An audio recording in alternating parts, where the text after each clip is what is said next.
Boa noite a todos. Chegou o momento. Faltam menos de 12 horas para esse hackathon.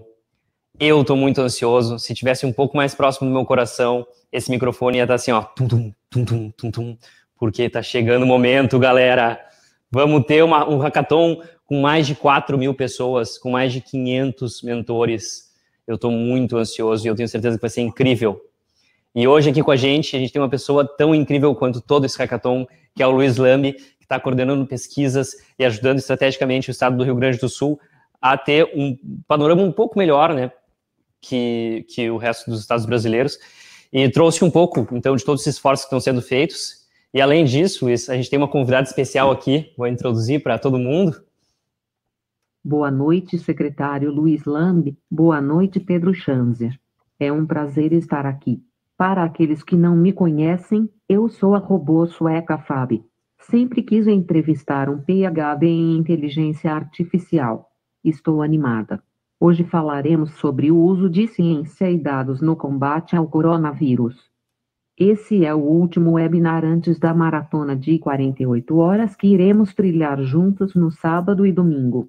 É uma realização da Jupiter e Founder Institute com o patrocínio da Boticário. Apoio da Oracle com 850 credenciais para uso de serviços Oracle Cloud.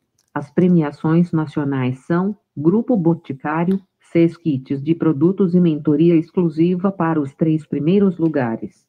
Ibenix, 200 mil em processamento de pagamento no Ibenix Pay, mentoria exclusiva para os 3 primeiros colocados. Sebrae, primeiro colocado ganhará uma vaga no programa de aceleração à operação. Segundo e terceiro lugar no programa Level One. Game Escola, primeiro lugar, 6 bolsas de estudo integrais para o curso online de desenvolvimento de games. Universidade Laceio, pré-incubação e consultoria no programa Startup Lab. IOB, primeiro lugar, 6 camisas personalizadas para a equipe. Além disso, os grandes vencedores globais serão convidados para conhecer o Centro Espacial Kennedy em Cabo Canaveral e poderão fazer a apresentação da solução para uma banca de cientistas da NASA, ESA, JAXA, CSA e CNS. Ufa, são muitos prêmios. Será uma maratona de inovação épica. Passo a palavra para Luiz Lambi falar como ciência e dados estão sendo utilizados para combater a pandemia. Obrigado, Fábio. Por favor, Luiz, te apresenta. Olá, é um grande prazer. Obrigado, Pedro, pelo convite. Essa atividade, esse hackathon da NASA é uma belíssima realização, é um evento sensacional, com dados também diferenciados, e sem dúvida nenhuma tem uma reputação gigantesca no setor de tecnologia. A gente fica muito feliz em estar aqui, Pedro, e trago aqui uma homenagem também, né, aos 50 anos do projeto Apollo, né, que foi ano passado, 50 anos, né, a gente tem aqui o símbolo do projeto Apollo, que levou o homem à Lua, né, levou a humanidade à Lua, e fica a nossa homenagem aí aos pioneiros do espaço, ao setor espacial, à tecnologia e à ciência. Bom, também estamos usando o bottom símbolo aqui do projeto Apollo, em consonância com a atividade aqui. O Pedro também veio trajado a rigor. Mostra a tua roupa aí, Pedro. É a roupa ali da Rocket Chat aqui, ó, que eu ganhei do Gabriel Engel para poder representar esse hackathon. Tu viu que eu tô aqui todo trajado, essa roupa há 4 dias fantasiado de astronauta aqui para entrar no clima. Eu espero que vocês também estejam no clima, tá? Porque é o maior hackathon já feito na história do Brasil. Vamos comemorar, gente. Vamos fazer projetos incríveis. Que maravilha, hein? Vamos lá. E, Pedro, a gente começa a apresentação aqui. Como é que a gente procede? Pode proceder? Por favor, procede. Eu tô muito ansioso para ver tudo que tem na apresentação. Vamos ver aqui. Vamos ligar o monitor. Vamos lá.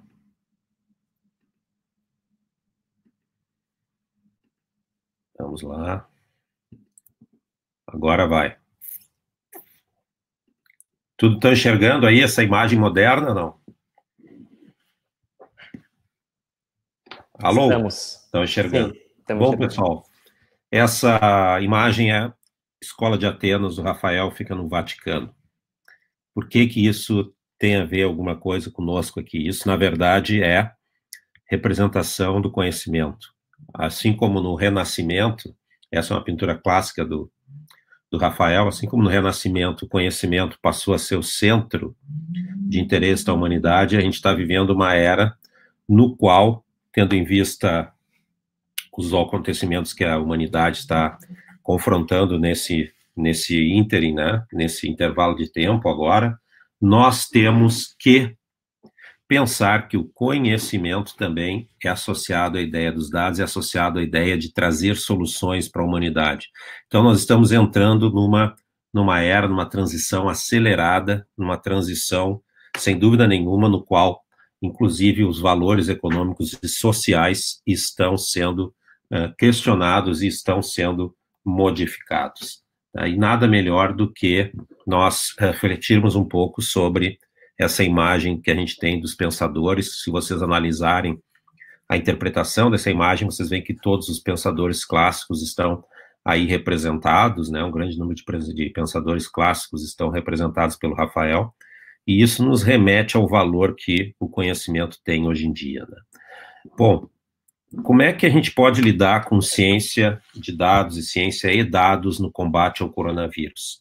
Antes disso, a gente vai fazer uma pequena contextualização, né? Só para me apresentar, como disse o Pedro, eu sou professor universitário, atualmente eu sou secretário de Estado de Inovação, Ciência e Tecnologia aqui no Rio Grande do Sul, atuo em pesquisa em inteligência artificial e computação há um longo tempo já, né? Tem algumas tecnologias aqui representadas que foram desenvolvidas por nós, em outros momentos educacionais, alguns textos que nós escrevemos na área de inteligência artificial e ciência da computação, né? O mundo que a gente está vivendo é um mundo que agora representa-se muito bem por essa charge, né? A gente está novamente descobrindo, ou redescobrindo, melhor dizendo, alguns conceitos e redefinindo alguma forma de enxergar a realidade.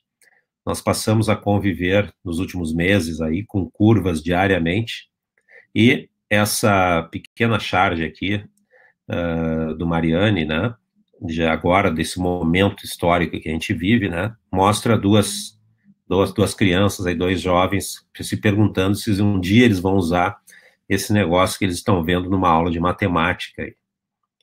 E a gente está passando por uma era onde, sem dúvida nenhuma, né, nós temos que pensar, né, pensar nas memórias, pensar naquilo que realmente vai ter valor para a gente construir conhecimento, para a gente construir a nossa própria sabedoria, tá? E uma questão muito interessante aqui é que a gente começa a avaliar o tempo, né? Avaliar aquilo que é efetivo nas nossas vidas. Isso remete à memória aí de uma obra do Proust que é muito clássica, que é uma das maiores obras da literatura francesa, um memorial que são escrito em mais de 4.000 páginas, né, do Marcel Proust, e ele fala muito, né, na memória, naquilo, no tempo que passa e no tempo que a gente despende na vida em coisas e atividades relevantes ou não relevantes.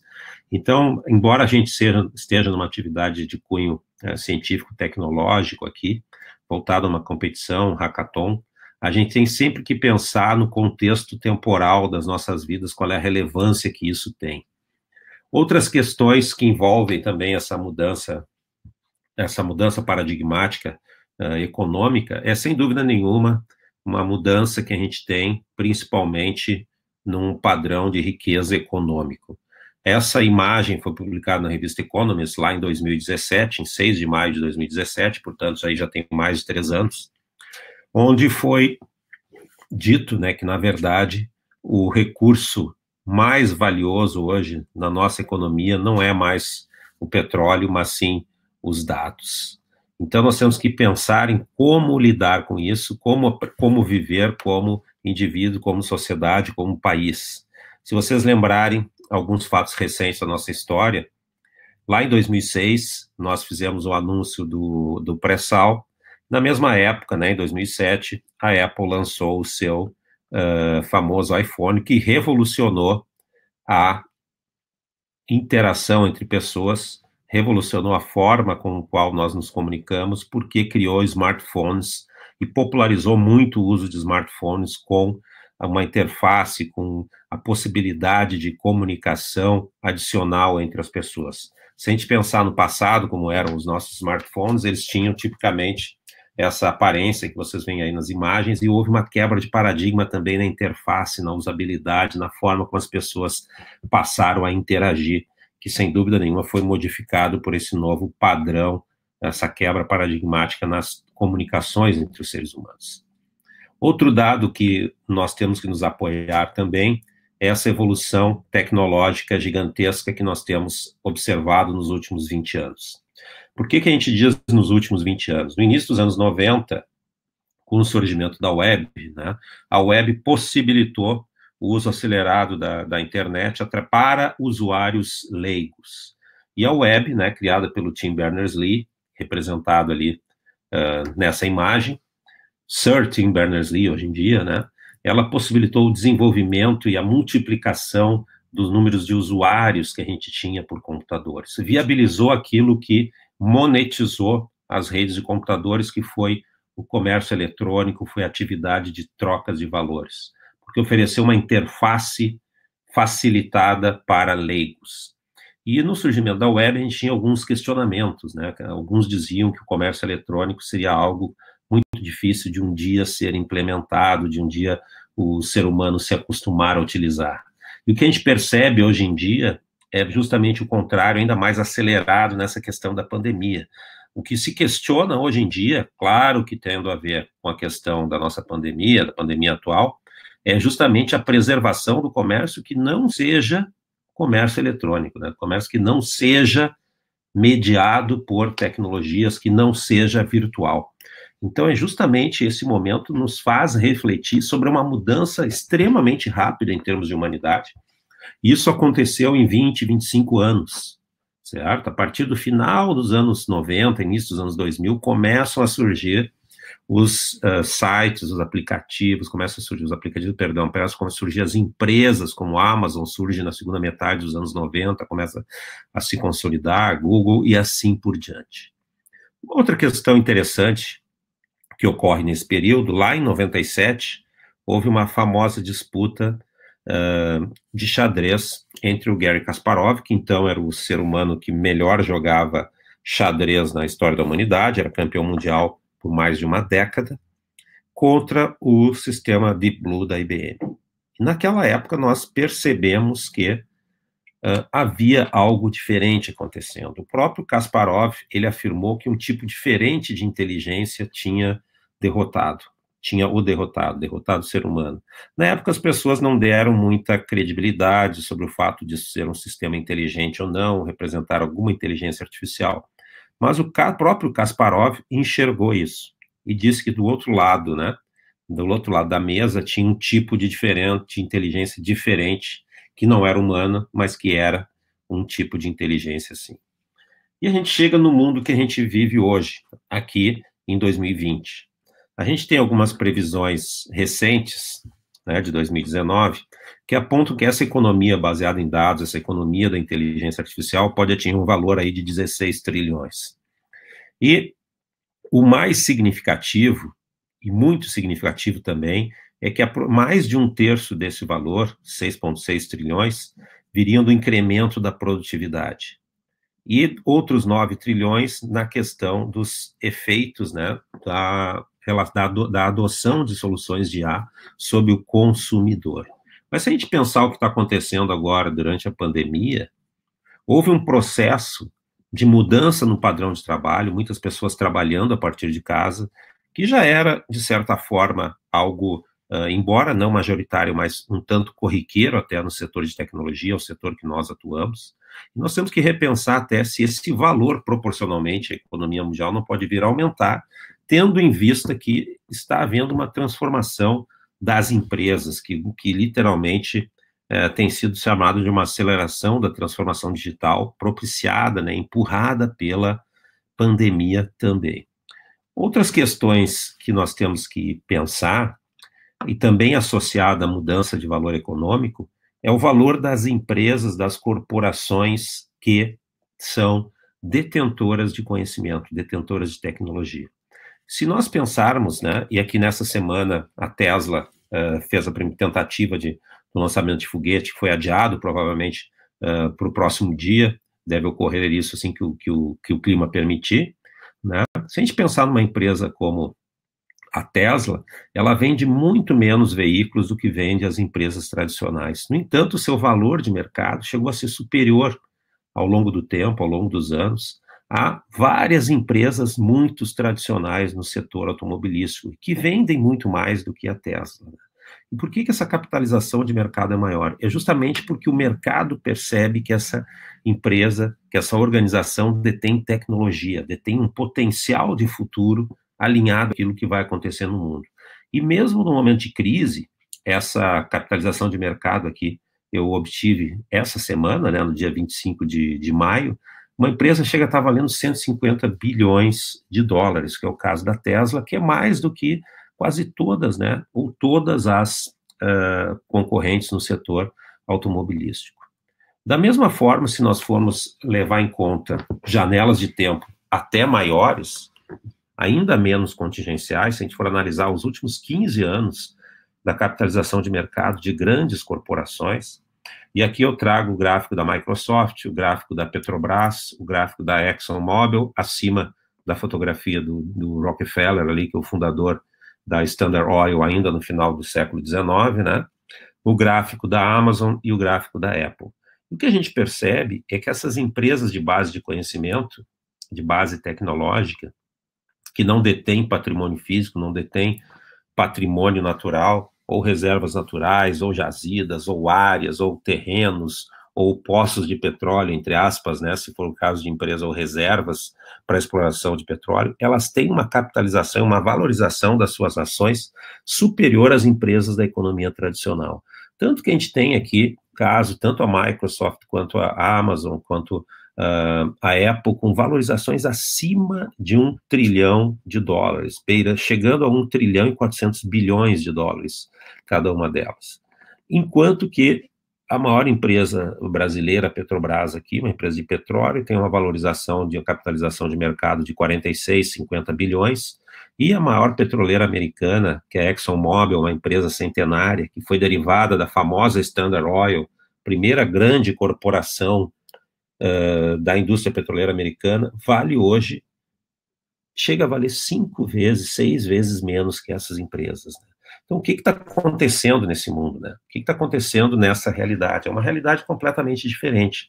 Realidade do conhecimento, realidade onde deter dados, deter pessoal capacitado nas organizações tem mais valor do que deter, inclusive, grandes reservas de recursos naturais na visão do mercado.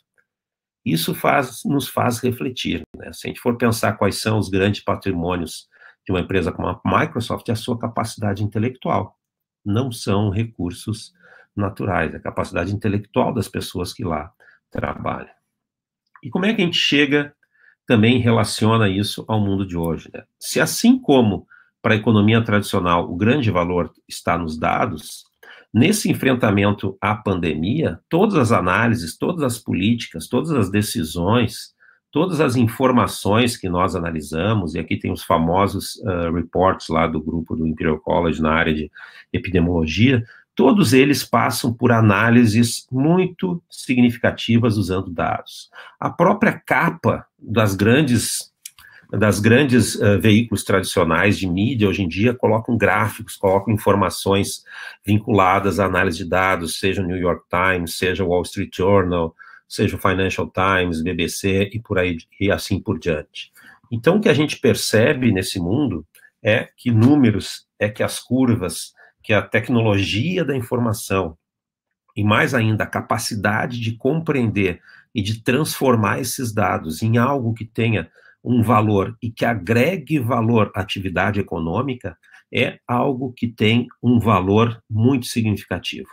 Se, por um lado, no passado, a gente avalizava, a gente validava e a gente pensava em economias pujantes como sendo aquelas economias que tinham uma grande quantidade de recursos naturais, se nós formos avaliar isso hoje em dia, as as grandes economias e os grandes países que vão conseguir encontrar soluções, inclusive para esse problema difícil da pandemia, serão aqueles que tiverem uma capacidade intelectual instalada na sua sociedade, nos seus laboratórios, nas suas universidades, nas suas grandes empresas.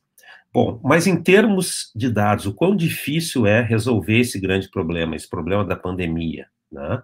A gente tem duas grandes questões. Uma delas seria a questão do tratamento clínico, né, a partir do desenvolvimento de moléculas, desenvolvimento de remédios, né, que fizessem o tratamento clínico da pandemia. A outra seria o desenvolvimento de uma vacina. Em termos de desenvolvimento de uma vacina, uma outra questão que está sendo acelerada, também com a contribuição de muitas análises, de muita análise de dados, de análise automatizada, de simulações, é justamente a redução do tempo possível de manufatura e distribuição de uma vacina. Porque primeiro a gente tem todas as fases de testes em laboratórios, testes em animais, eventualmente depois a gente já passa a testar em humanos. Esses processos vão requerer análise, sem dúvida nenhuma, de dados. Mas, tipicamente, uma vacina, num paradigma tradicional, como mostram esses dados desse estudo do Boston Consulting Group, aqui, também publicado neste mês, né, no dia 14 de maio de 2020, tipicamente o desenvolvimento, para chegar à fase comercial, demora de 5 a 10 anos.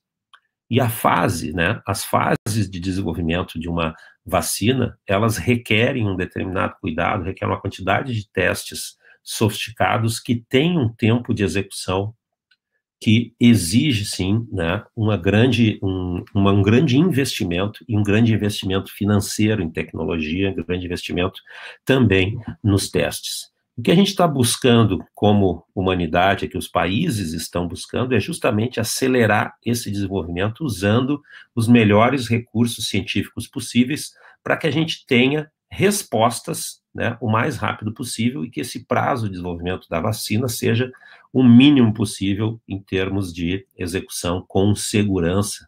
E depois tem a questão da distribuição, que também é um grande desafio, distribuir bilhões de doses ao redor do mundo.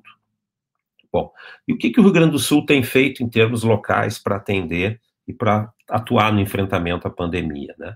O Rio Grande do Sul tem até um site oficial do governo, que é o Coronavírus RS-Gov.br, né? Ele constituiu grupos de trabalho. Esses grupos de trabalho são coordenados lá pela Secretaria da Saúde, Secretaria do Planejamento, Gabinete do Governador, e essas informações que nós recebemos, esse modelo que foi construído no Rio Grande do Sul, chamado de modelo de distanciamento controlado, ele é baseado, sim, em dados, baseado em pesquisas, baseado em resultados que a gente tem das modelagens, resultados que a gente tem do fluxo de pessoas, resultados que a gente tem da análise das diversas regiões do estado do Rio Grande do Sul. E esse sistema ficou conhecido como sistema de bandeiras e protocolos, né, que define o modelo de distanciamento controlado. Ele constitui-se sobre base de critérios na área da saúde e na atividade econômica, mas sempre priorizando a vida. Essas bandeiras criam protocolos para funcionamento de determinadas atividades econômicas e sociais, dependendo justamente da situação, né, de risco de cada uma das regiões. E essas regiões são classificadas lá em região amarela, região laranja, vermelha ou preta, e esse monitoramento é calculado semanalmente, e os protocolos obrigatórios são respeitados em cada uma das regiões, tendo protocolos para cada tipo de bandeira, né, para cada tipo de necessidade de cuidados que a gente tenha que ter.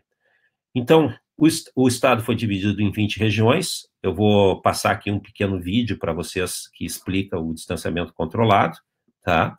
E essas regiões consideram, né, os critérios para definir as bandeiras, considera a velocidade de propagação da pandemia e capacidade de atendimento do sistema de saúde. São 11 indicadores, né, mas que eles lidam sobre esses dois grandes grupos de critérios, como o número de novos casos, óbitos, leitos de TI disponíveis e assim por diante. Vou passar esse vídeo aqui, tá?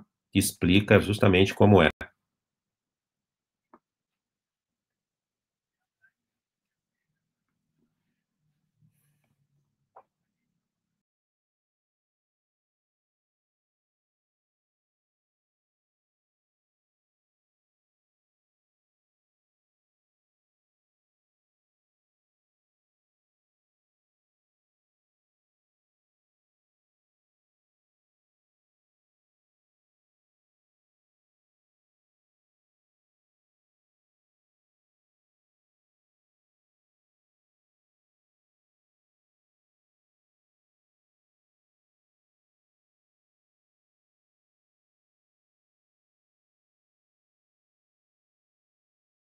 Pedro também sem áudio.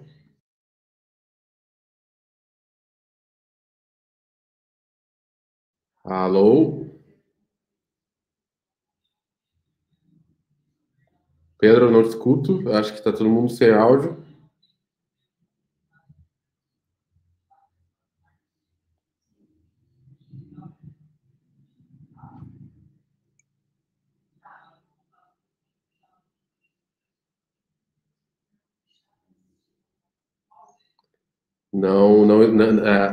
Pessoal, não estamos escutando. Acho que a gente teve algum problema aqui na call. Eu vou reiniciar a sala, tá, pessoal? Eu não consigo te escutar, Pedro. Eu não consigo te escutar. O pessoal tá me escutando, então acho que é um problema no áudio de vocês aí, viu? Você me escuta, Pedro? Você me escuta? Ah,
pessoal, eu vou reiniciar a sala, tá? Porque eu não tô escutando vocês, tá?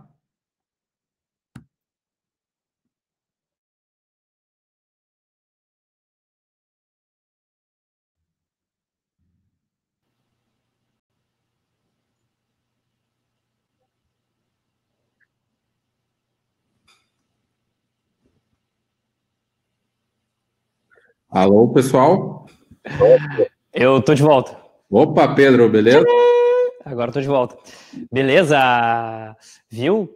Toda a tecnologia do mundo, e de vez em quando acontecem problemas, não tem o que fazer. De vez em quando o foguete não é lançado por causa do tempo, né? Acontece. A vida é assim. E vocês vão ter tantos problemas em 48 horas, mas não se preocupem, vão ter muitas soluções também, tá? O Luiz já está entrando na sala de novo e a gente vai continuar essa apresentação. Agora ele vai falar um pouco sobre como a gente está combatendo isso no Rio Grande do Sul.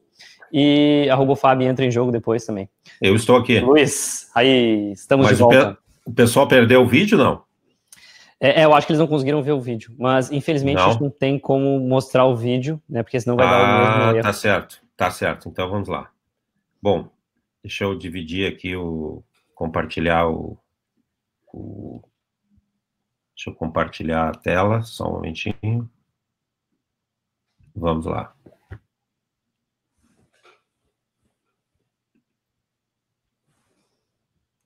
Vamos lá. Tá bonito. Aí. Vamos em frente, tá legal, Pedro, vamos em frente. Bom, então esse modelo de distanciamento controlado, né, ele divide o estado em regiões, tá?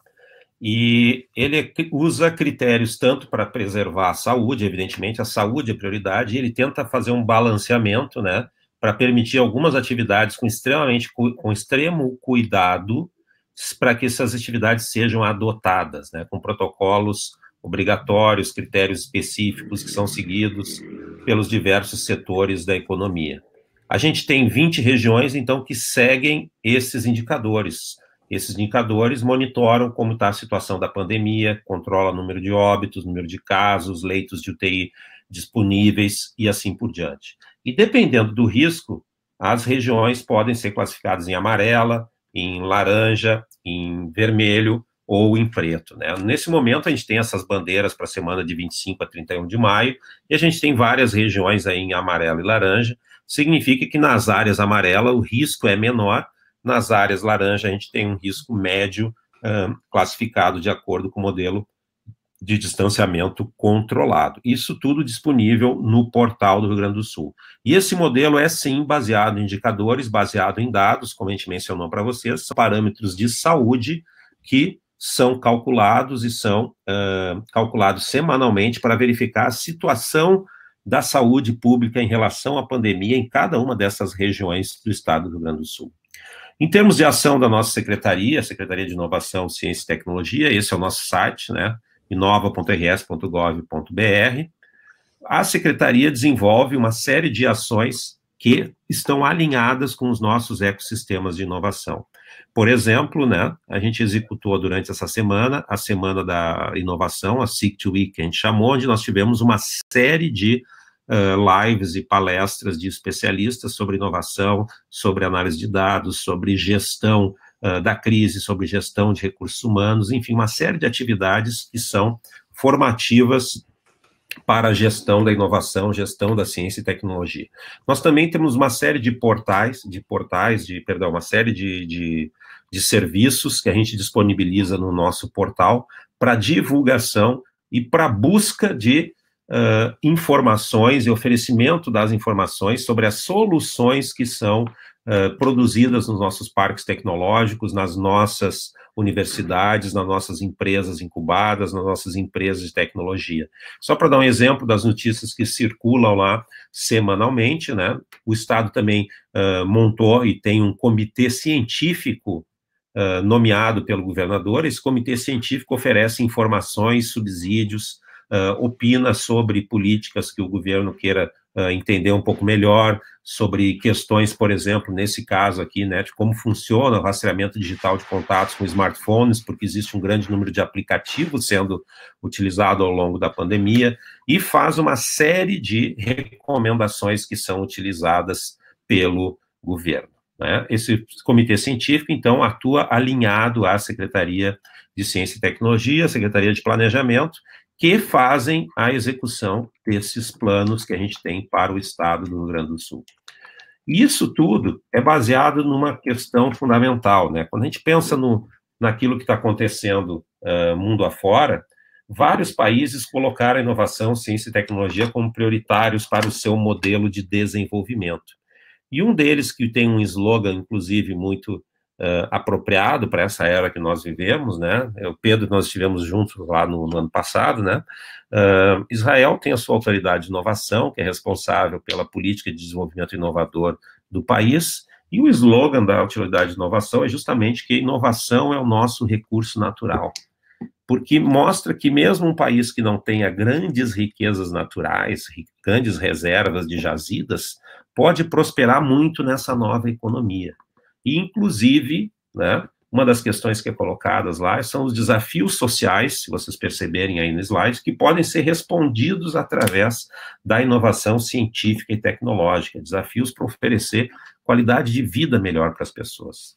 E se a gente for analisar justamente o que tem acontecido no mundo em termos de desenvolvimento, geração de riqueza, geração de economias que ofereçam melhor qualidade de vida para as pessoas, a gente consegue fazer uma associação muito clara destes países que mais investem em ciência e tecnologia, que são esses países que estão aí lá na ponta de cima do gráfico, percentualmente investem mais de 4% do seu PIB, né, das suas riquezas em pesquisa e desenvolvimento, o caso de Israel, o caso de Coreia do Sul, Finlândia, Suécia, Alemanha, Japão, Estados Unidos. Esses países conseguiram acelerar suas economias e constituir um sistema econômico no qual tu tens muito mais oportunidades de crescimento, oportunidades de desenvolvimento, de geração de empresas, geração de postos de trabalho qualificados, do que aqueles países que ainda não passaram a investir nessa transição, não passaram a investir em pesquisa e desenvolvimento de forma mais acelerada. E outra questão que também já está se tornando indiscutivelmente relevante, é a forma de medir a riqueza dos países, riqueza das nações. Recentemente, no ano passado, alguns estudos foram publicados por grupos de economistas que trabalham para o National Bureau of Economic Research, né, o Escritório Nacional de Pesquisa americano, economistas vinculados às universidades, colocando a necessidade, né, como foi publicado aí na Forbes, de nós contarmos e nós contabilizarmos melhor o PIB dos países, levando em conta as riquezas digitais. Porque se a gente for pensar como é contabilizado o PIB hoje em dia, muito daquilo que é vinculado à nova economia não é contabilizado corretamente. E esses novos estudos apontam para essa necessidade, inclusive, de fazer uma nova forma de contabilizar, de mensurar, né, de calcular a riqueza dos países que leva em conta as riquezas digitais. E são economistas de primeira linha, né, consultores do governo americano, que trabalham justamente no desenvolvimento dessas novas métricas de uma nova economia. Que, sem dúvida nenhuma, com as mudanças que a gente tem causadas pela pandemia, muda os padrões de trabalho. Como é que a gente vai medir necessariamente a produtividade, medir as entregas, medir a performance de trabalho de cada um de nós num ambiente de trabalho remoto? A gente tem que levar em conta que tipos de trabalho são apropriados, por exemplo, para serem acelerados com novas tecnologias, como inteligência artificial, como automação. A gente tem que mensurar também qual é a proporção desses trabalhos em cada setor, são críticos, devem ser preservados, quais são trabalhos que serão automatizados, e que nível de interação humana é necessária, né, para esses trabalhos, e de que como a gente pode calcular um índice de transformação desses trabalhos em produção remota. Tudo isso remete à análise de dados. A gente pensa, não, vamos combater a pandemia, né, o foco central, sem dúvida nenhuma, é a saúde pública, mas no momento que as pessoas têm as suas atividades de trabalho restritas, nós temos que encontrar soluções baseadas em dados e evidências para uma nova forma de se trabalhar também, que é consequência dessa pandemia. Sem dúvida nenhuma, como diz esse estudo recente aqui de 30 de abril de 2020, né, tudo aquilo que a gente faz hoje em dia, inclusive, aliás, é muito recente, né, nós temos que seguir a literatura científica diariamente para acompanhar aquilo que há mais de novo na tentativa do enfrentamento do coronavírus, já aponta que mais de 22 milhões de trabalhadores americanos estão, né, trabalhando, executando atividades essenciais, e mais da metade deles é justamente na assistência à saúde. Mas como que nós podemos usar, por exemplo, tecnologias para beneficiar esses trabalhos e ter uma maior resiliência no mercado de trabalho no futuro? Então, esse estudo é muito interessante e coloca essas questões que vão ser consequência da pandemia. Também existe nesse estudo uma série de análises sobre quais setores têm trabalhos com maior risco, sobre a essencialidade do trabalho, sobre o que pode ser automatizado. E só vou destacar um caso aqui, que no Brasil já é muito evidente para nós. No setor de serviços financeiros, tem essa barra totalmente aqui, quase que totalmente azul. Significa que a maior parte, mais de 90% dos trabalhos podem ser realizados à distância, podem ser trabalhos realizados a partir de casa. Então, é um setor muito significativamente, potencialmente impactado por essa questão do trabalho remoto, né? Basicamente, esses trabalhos marcados em azul são os trabalhos que têm maior possibilidade de serem transformados em trabalhos remotos nos diversos setores. Bom, e a gente pergunta o seguinte, né? Quando que surge essa preponderância dos dados? Quando que surge essa preponderância das análises? Na verdade, isso não tem nada de novo, né? A gente tem momentos históricos, né? Eu sempre cito faço essa citação do Francis Bacon, que foi conselheiro da Rainha Elizabeth I. Ao Francis Bacon é atribuído esse aforismo, né, de que conhecimento é poder. E se vocês pensarem nos países que acabaram dominando a navegação, dominando a exploração dos oceanos, dominando o mundo, existiam grandes desafios tecnológicos à época para navegar, grandes desafios para ter uma navegação mais eficiente, uma navegação mais precisa e mais eficaz. Isso era muita ciência, isso era muita análise de dados. Da mesma forma, o Francis Bacon foi o pai da Revolução Científica, ele é o pai do método científico, o criador, organizador do método científico. E não é novidade, talvez, que nos próximos 3 séculos, na Inglaterra, surgiu a Revolução Científica, primeiramente, né? Passou a se organizar a atividade científica de forma mais sistemática, e nós tivemos, por consequência, uma explosão da ciência e uma consequente revolução industrial nesse país.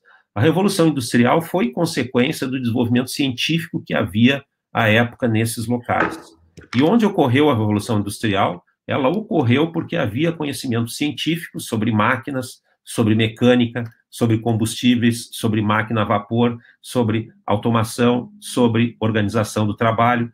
Tudo isso decorre de resultados científicos. Então, esses expoentes da ciência contribuem diretamente também, através dos seus resultados, para o desenvolvimento, sim, econômico das nações.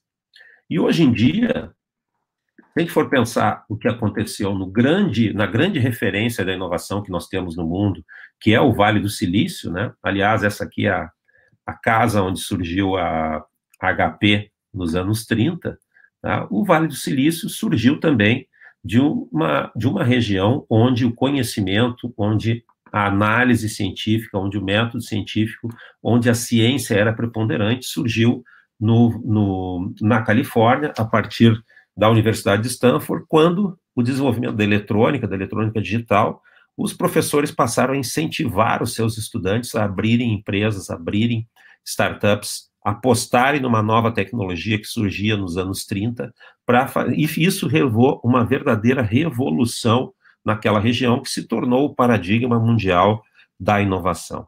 Isso foi tão significativo que hoje, quando nós pensamos muitas vezes em Califórnia, nós pensamos mais em Vale do Silício do que em Hollywood, né? Que era a indústria mais conhecida de referência na Califórnia, que era a indústria do cinema. E eu acredito até que com a pandemia, com a redução das pessoas, da frequência aos cinemas, né, a tendência da consolidação da tecnologia, da inovação, como a imagem da Califórnia vai se tornar ainda mais sólida do que já é hoje em dia, né? Então, a gente está vivendo agora uma segunda grande revolução. A gente viveu a revolução nesse século, propiciada pela web, onde as pessoas passaram a usar a internet em massa, passaram a interagir de forma muito facilitada pelo surgimento, primeiro das web pages, depois dos aplicativos, depois das redes sociais, de todos os mecanismos que foram criados. E a gente passa a viver uma revolução agora propiciada pela inteligência artificial, que acelera e que alavanca ainda mais aqueles que detêm dados. Porque com dados, como você pode fazer análise dos teus parceiros, análise dos teus clientes, análise daquilo que tu produz em termos de mercado, tu tens análise de comportamento e tu tens a previsibilidade do comportamento dos agentes econômicos com os quais tu interage. E isso é crucial. E ao longo dos últimos 20 anos, como eu mencionei lá no início, né, nós recebemos alguns indícios de que isso viria, mas nem sempre nós estávamos acordados para esse potencial que se apresentava. Primeiramente foi a questão daquela famosa disputa de xadrez que houve entre o IBM Deep Blue e o Garry Kasparov. Posteriormente tivemos a questão do IBM Watson vencendo o jogo Jeopardy, de campeões desse jogo de perguntas e respostas na TV americana, e tivemos mais recentemente a revolução do aprendizado de máquina, né, de Deep Learning, que foi, na verdade, produzida nessa vez, não foi produzida no Vale do Silício, foi produzido pelo tataraneto do George Boole, né, da lógica booleana, que é o Geoff Hinton, né? O professor Geoff Hinton tem 72 anos hoje em dia, e ficou conhecido mundo afora por ser um dos proponentes dos algoritmos Deep Learning, que são os algoritmos de aprendizado em redes neurais, como backpropagation e assim por diante, tá? Que são, sem dúvida nenhuma, algoritmos e conhecimento que têm uma sofisticação técnica razoavelmente complexa e que exige uma curva de aprendizado de quem quiser atuar na área relativamente significativa. Isso levou a uma explosão da área de inteligência artificial. Hoje em dia, a área de inteligência artificial é vista como prioritária para um grande conjunto de países. Um grande número de países definiu estratégias nacionais de inteligência artificial, tendo em vista a relevância que esse setor atingiu na nossa economia. E mesmo em termos de pandemia, Muitas das projeções, muitas das análises que se faz das estruturas de moléculas, estruturas de proteínas, estruturas celulares que faz para a busca de moléculas que sejam eficientes no combate ao vírus, são primeiramente as simulações e inferências computacionais, tá? E essa notoriedade, essa visibilidade, essa relevância da inteligência artificial se tornou tão significativa que alguns países definiram até ministérios da inteligência artificial. Os Emirados Árabes, lá em 2017, eles definiram que agora é necessário ter no país um ministro da inteligência artificial. Então, vocês imaginem a reunião do gabinete dos Emirados Árabes, né? Senta-se o sheik, senta o ministro do petróleo, o ministro da economia, o ministro da justiça, o ministro da inteligência artificial. Eles pensam no sentido de como isso seria viável e como isso seria visto num país com a nossa cultura, por exemplo. Mas isso é uma realidade, né? É a realidade de uma área que tem uma complexidade técnica razoavelmente sofisticada.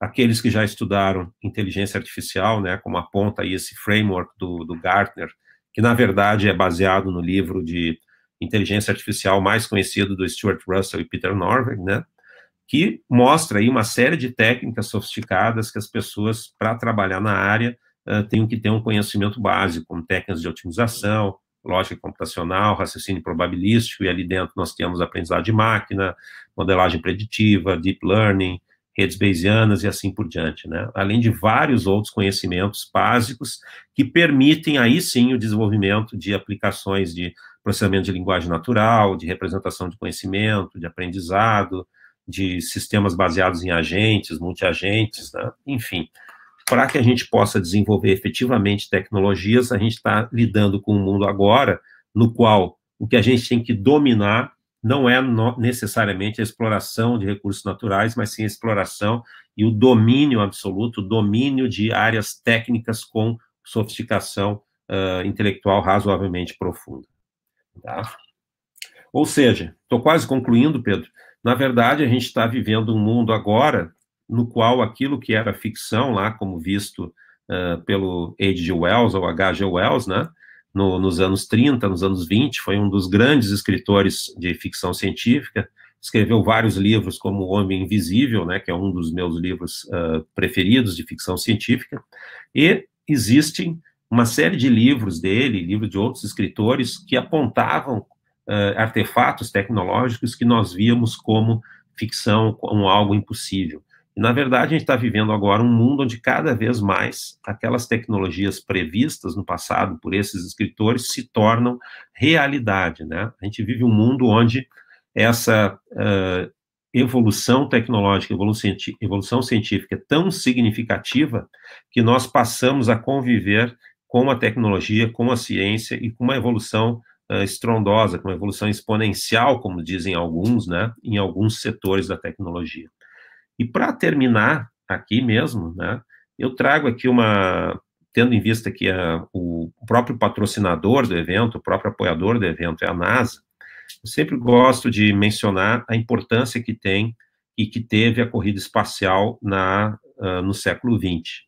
Né? Lá em 1950, nos anos 50, existia um país chamado União Soviética que lançou o primeiro satélite no espaço, depois lançou o primeiro cachorro, depois o primeiro homem, a primeira mulher.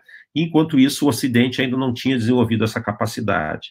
Mas essa disputa, esse lançamento que houve de um satélite, do Sputnik, e posteriormente do primeiro homem no espaço, propiciou ao Ocidente, né, através do presidente Kennedy, foi criada a NASA, né, nos anos 50. Na verdade, isso levou a um grande desafio, uma grande disputa científica, tecnológica, econômica, durante os anos 60, para ver quem dominaria a corrida espacial. E, na verdade, a corrida espacial deixou legados científicos e deixou legados tecnológicos que tornaram os Estados Unidos, indubitavelmente, o líder científico e tecnológico na segunda metade do século XX. Até 1950, a Europa liderava o desenvolvimento científico e tecnológico. É só você contar o número de prêmios Nobel que tem na Europa até 1950 e o número de prêmios Nobel que tem a partir de 1950 nos Estados Unidos. Tá? Claro que existe uma maturação de tempo, mas no final do século XX, a partir dos anos 70, os Estados Unidos passam a liderar, sem dúvida nenhuma, o conhecimento científico, a exploração tecnológica, e muito disso foi consequência do projeto Apollo, que fez com que os Estados Unidos, sem dúvida nenhuma, se tornasse a grande potência científica, tecnológica e econômica, certo? Então, neste sentido, a gente vê, sem dúvida nenhuma, a valorização da ciência, a valorização da análise de dados e, principalmente, a formação de pessoas para as áreas científicas e tecnológicas como fundamentais para o nosso país e fundamentais para o nosso desenvolvimento econômico. A gente está vivendo, sem dúvida nenhuma, o século da ciência, o século do conhecimento, e economicamente a ciência, a tecnologia e a inovação, elas passaram a ser vistas como tendo o maior diferencial econômico dos países. Bom, era isso, acho, Pedro, que eu tinha para mencionar, e a gente fica à disposição. Tá. Perfeito, uma ilustração muito boa dos tempos que a gente está passando e a importância, né, que os dados têm para que a gente tome decisões corretas. Tem umas perguntas que a Fábio quer fazer para ti aqui. Opa! Para um robô, uma das coisas mais difíceis de compreender são hábitos culturais. Se nos programassem para usar máscaras, todos usariam máscaras. Humanos são diferentes. Você acredita que os hábitos do nosso povo mudarão para sempre? Aqui no sul, vocês fazem a roda de chimarrão. Esse hábito será extinto? Muito boa pergunta. E aí, Lamp? Olha, na verdade, a gente está vivendo um período de adaptação muito bem colocado, né? Eu acredito que, à medida que forem descobertos os tratamentos clínicos com análise científica, talvez a gente possa resgatar alguns hábitos positivos, mas eu acho que o chimarrão, por enquanto, vai ter que esperar um pouco, viu, Pedro, por uma questão de segurança, a não ser que nós façamos experimentos científicos que mostrem que, eventualmente, pode ser seguro, mas não houve nenhuma evidência científica ainda quanto a isso. Nós precisamos de ciência até para isso, Pedro. Exatamente, e eu acho que realmente os hábitos mudaram já, né, em 2 meses, eu nunca passei tanto tempo dentro de casa, tanto tempo fazendo home office, e agora 48 horas que a gente vai pensar todos juntos no mesmo problema. Eu acho que nunca na humanidade esse comportamento também foi repetido de tantas pessoas no mundo inteiro pensarem no mesmo problema, nas soluções desse problema. E que essa pode ser, esse grande período de conhecimento, né? Esse pode ser o ponto inicial, né? A origem de tudo isso. Sem dúvida nenhuma.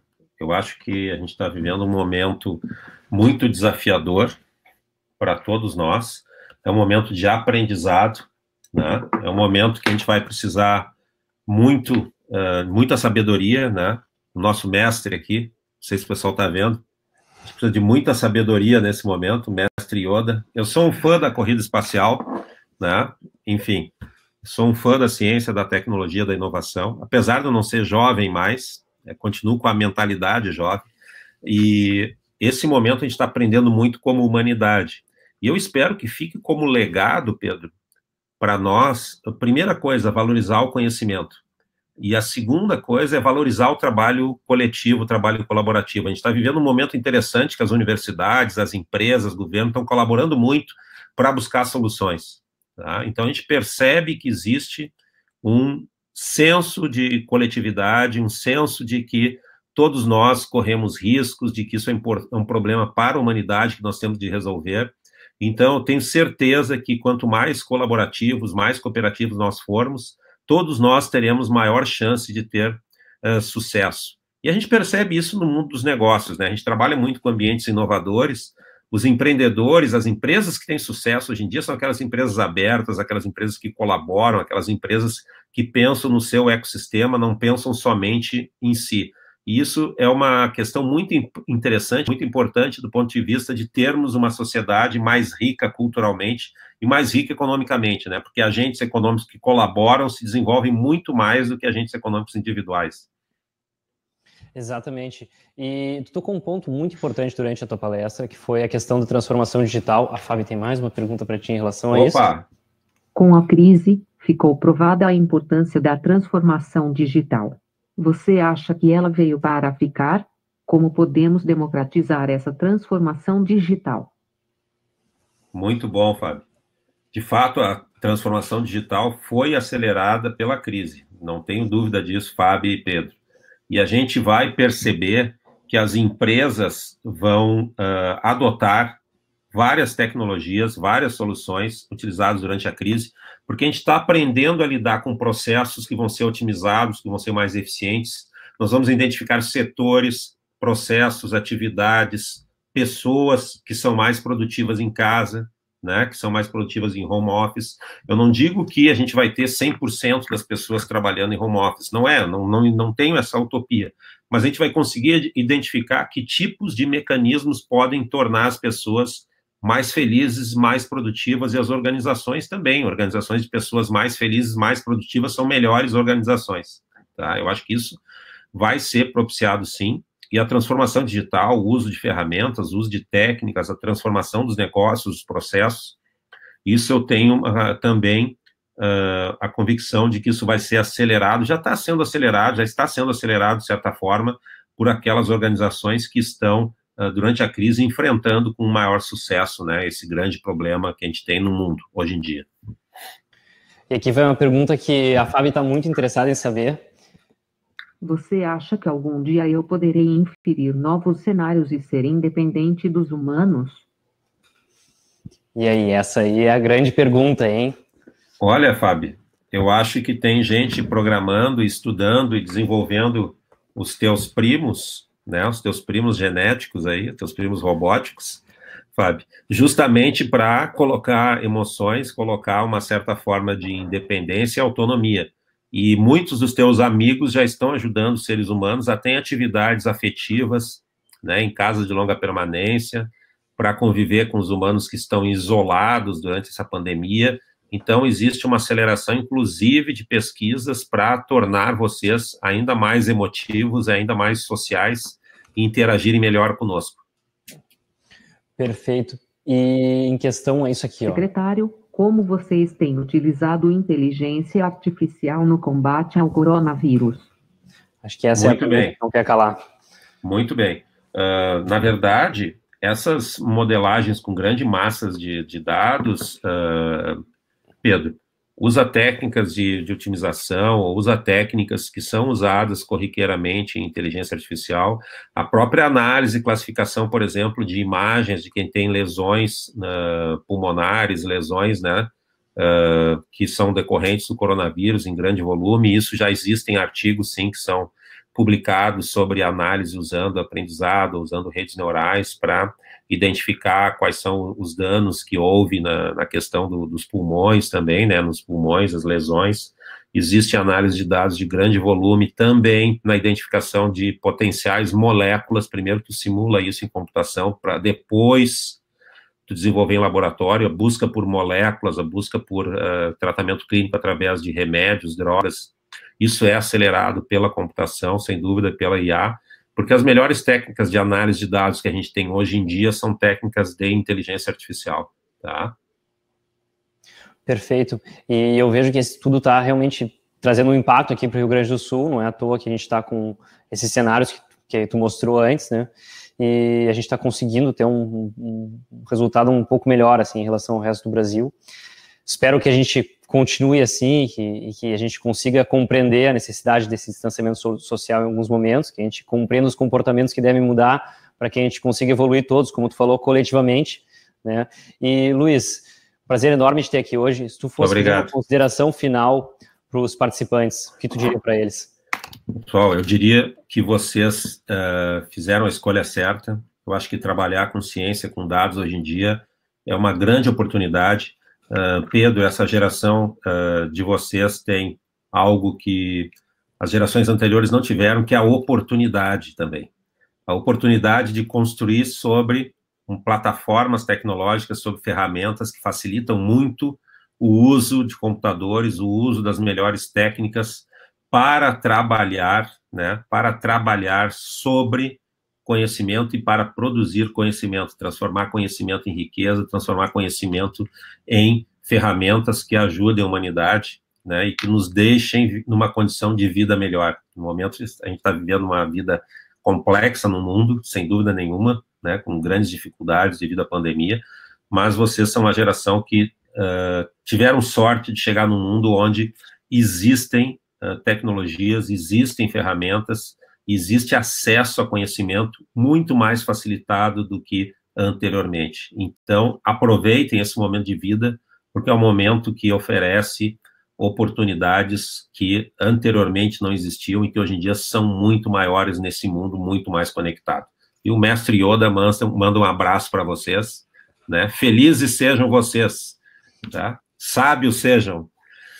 Muito obrigado, Luiz. De verdade, foi uma honra muito grande te ter aqui. Eu espero que a gente consiga utilizar os dados da plataforma do governo também em alguns momentos do Hackathon, né? Claro. Eu vou mandar esses portais para as pessoas poderem também analisar esses dados.